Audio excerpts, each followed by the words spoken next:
Raycon Gunner here. We're going to talk about outsmarting giants using ancient Siegecraft and cunning play. You can use this at any TTRPG, not just Psychscape, and let's get into it. So, bending battlefields, right? So you're outmatched. The ogres are too tough. The knights and sellswords are coming after you. You're too low level. You're out of gear. You're out of spells. Whatever it is running the only option? Can you get yourself through this a different way? This is what I think is great about role-playing games in general, is that your best weapon isn't necessarily your character sheet. It's your own mind and your character's mind. So let's talk about the indirect approach. The indirect approach is an idea, a philosophy that I learned from a guy named B. Little Hart. And he's a colonel. He was a colonel during World War II, and he wrote the classic book Strategy. And he goes through all of history's warfare, starting in ancient times and all the way up to World War II, where, like I said, he was a colonel and he fought. And he talks about the indirect approach. And the indirect approach is, you have an enemy and they are well entrenched. They have strong fortifications. They outnumber you. They're well supplied. They have all of the advantage. They're on the high ground. They have the better weapons. What do? A frontal assault isn't going to be successful. You're going to lose most of your army in that, and maybe you'll win, but most likely you won't.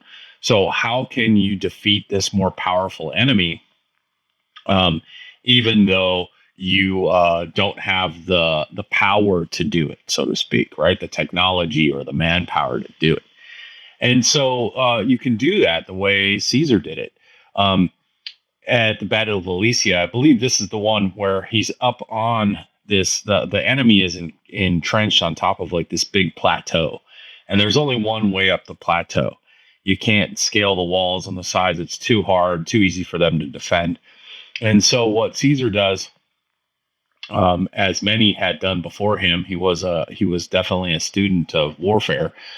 He worshipped Alexander the Great. But anyways, they built walls around this plateau, and it was actually double-sided walls. So it was a fortress inside a fortress. And the whole point was to prevent the people on top of this plateau from being reinforced, from getting supplies. And they built this whole thing up to starve them out and defeat them.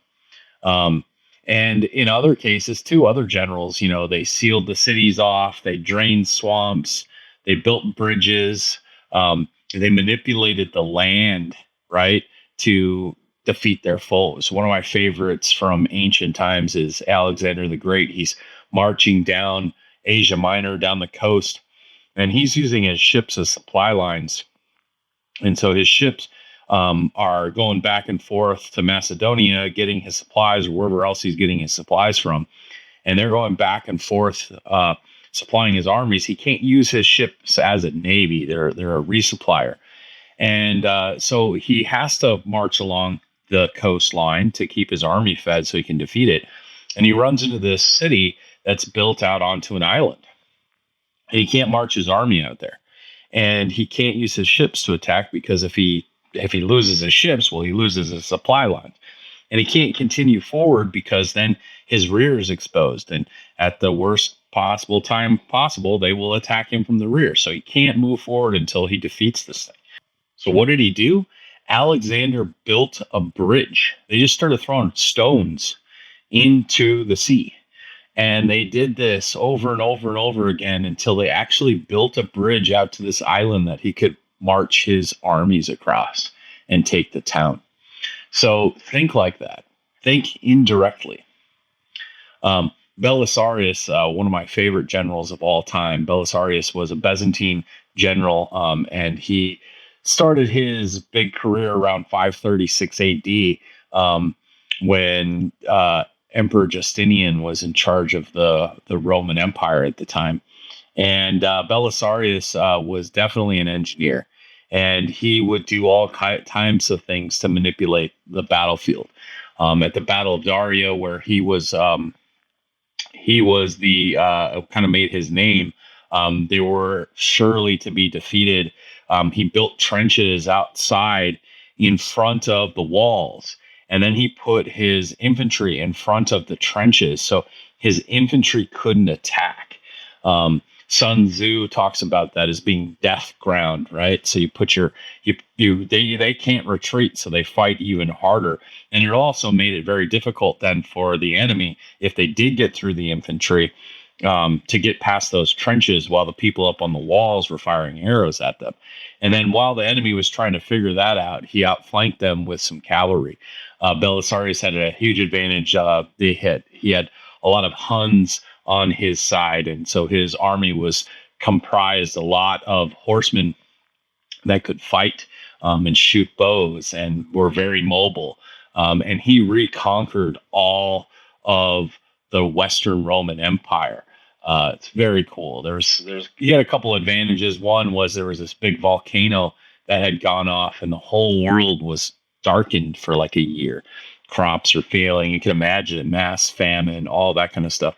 But the Roman Empire and the Byzantine Empire, they had supply chains and they had stores of grain and they could keep themselves fed. And so he used that as advantage. You would do all kinds of fun stuff like that to win it over. So use the environment as a weapon, right? You're standing on a balcony fighting a more powerful foe than you. Maybe you can't even hit them. Maybe their armor class is too high. Maybe your weapon won't get through their armor and do any damage. Maybe you'll just hurt them, but you'll just piss them off, right? So don't go after the enemy on the balcony. Go after the balcony. Can you collapse the balcony? Maybe you had the foresight to wrap a rope around yourself, and your buddies are holding on to the other end, and you collapse the balcony, and your foe falls to their death, right? Build or break dams to redirect water. They do that in Lord of the Rings, right? They break the dam and brings the water in, and it flushes all the goblins down, and destroys their whole mechanism of building weapons, to help the enemy. The floors are trapped, right? They're saying here I'm saying trapping, but the floors are trapped.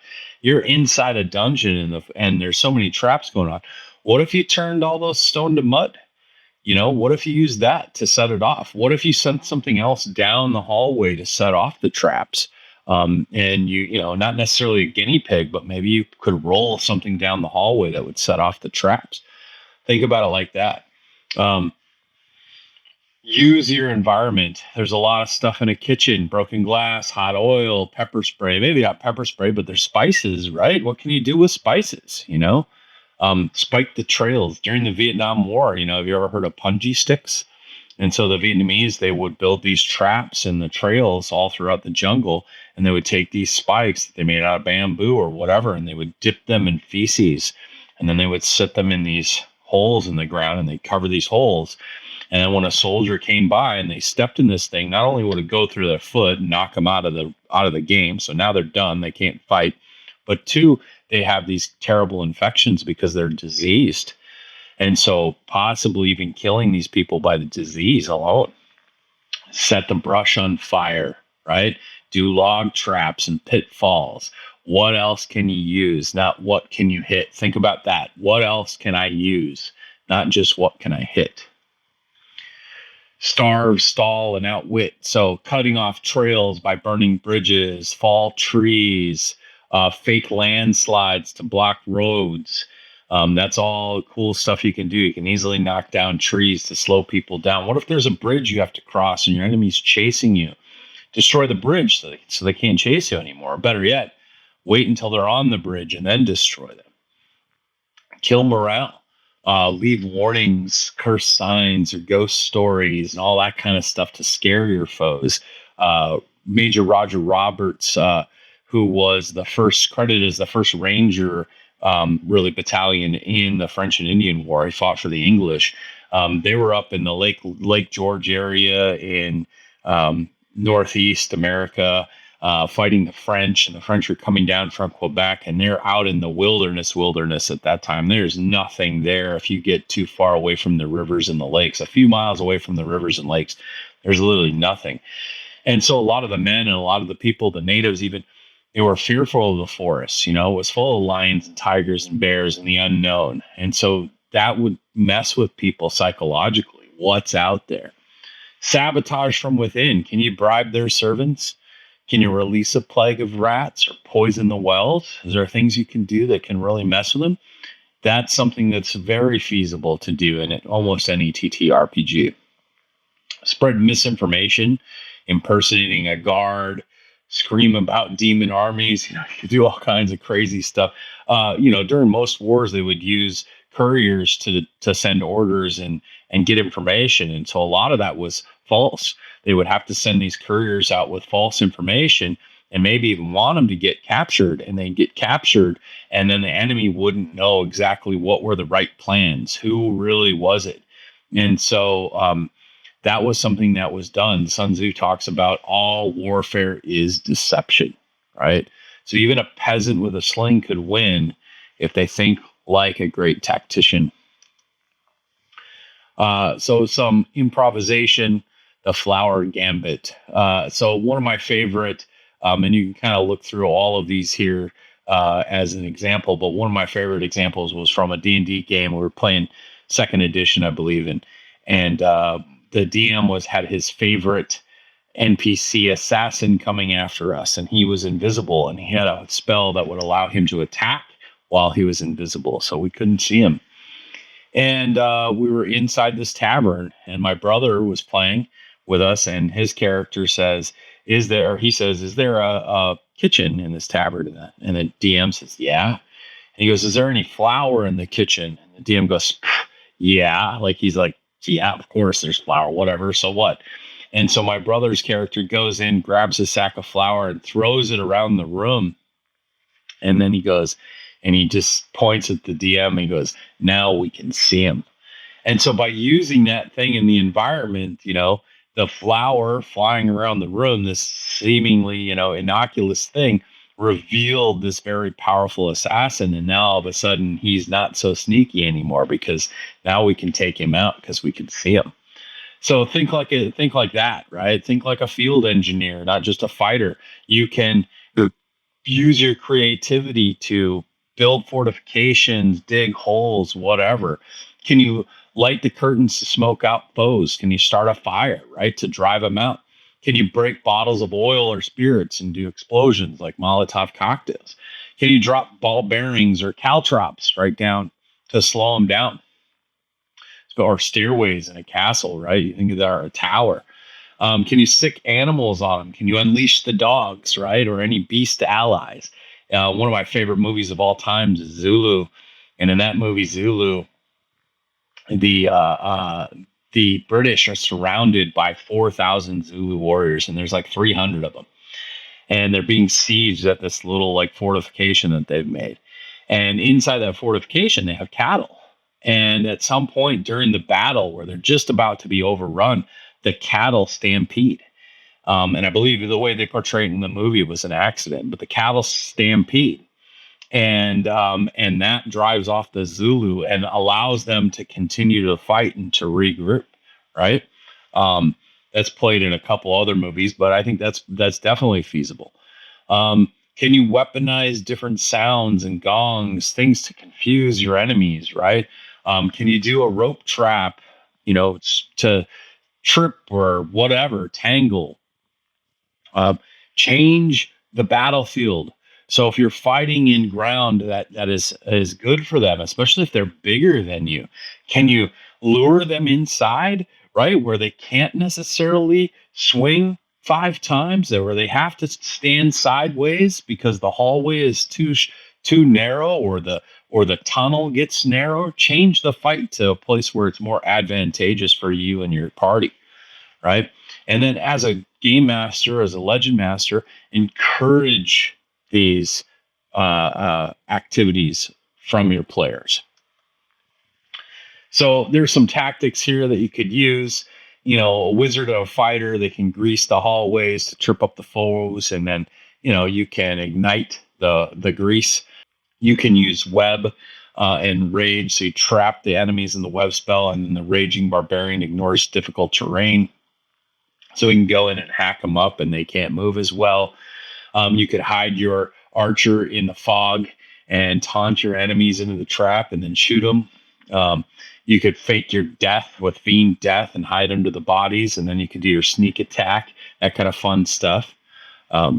There's all kinds of cool stuff, but rewire the battlefield, right? They're not just static. They can have their own personality. You can make them dynamic, right? Like Belisarius and Caesar use the environment and turn death traps against your foe, right? You can starve and stall your enemies. There's all kinds of things that you can do that can really turn the tide against them. One of the things that you could do is, Belisarius did this, and many others have done this. They light more fires at the camp, and so it appears to the enemy that there's more soldiers there than there really are, because they're counting the campfires, right? So they get an inaccurate count. George Washington did the same thing against the British. He would do that all the time. All he had was deception. He was always outnumbered. He was always outgunned. And the thing that kept him going was outsmarting the enemy. He had to sneak attack. He had to use deception. Every trick in the book he had to pull to outwit the British so he could keep his army fighting as long as possible. Those are my tips. This is Raycon Gunner out.